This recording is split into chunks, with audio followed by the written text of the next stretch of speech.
దేవుణ్ణి తక్కువ అంచనా వేసి వేరే వాటిని ఎక్కువ అంచనాలు వేసే దరిద్ర మైండ్ మనలో మారాలి. ఎప్పుడు దేవుని బలాన్ని, దేవుని ఔన్నత్యాన్ని, దేవుని శౌర్యాన్ని, దేవుని విశ్వాస్యతని మనం గుండెల్లో గణపరుచుకుంటూ ఉండాలి. దేవుడు బలవంతుడు, నా దేవుడు శక్తివంతుడు, నా దేవుడు సర్వాధికారి, నా దేవుడు సార్వభౌముడు, విశ్వానికే చక్రవర్తి ఆయన. ఈ దెయ్యాలెంత, ఈ మంత్రాలెంత, ఏవి పారో ఏవి పని చేయవు.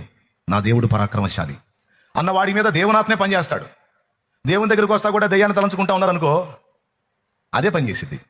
అందుకే నేను చెప్తున్నా, దెయ్యాలు ఎంత తెలివైనవంటే మనలో ఆ విశ్వాసాన్ని పుట్టించడానికి కొన్ని కళలు కూడా మనకు చూపిస్తాయి దెయ్యాలు. కొన్ని కళలు కూడా చూపిస్తాయి. ఏదేదో నీకు జరుగుతున్నట్టు కొన్ని ప్రేరణలు కలిగిస్తాయి, కొన్ని భయాలు పుట్టిస్తాయి. కలిసి ఏదో ఒకటి అవుతుంది అనుకున్నారంటే ఇది అటు అనుకోవాకండి. ఏమీ కాదు, నా దేవుడు తోడుగా ఉంటాడు అనే విశ్వాసత నీ కుటుంబం విషయంలోనూ, నీ కలిగే ప్రేరణల విషయంలోనూ నువ్వు జాగ్రత్త పడాలి. అలాంటి దిక్కుమాలిన ప్రేరణలను సైతాన్ని తీసుకొచ్చినప్పుడు ఏ సునామలో సైతాన్ ఆలోచన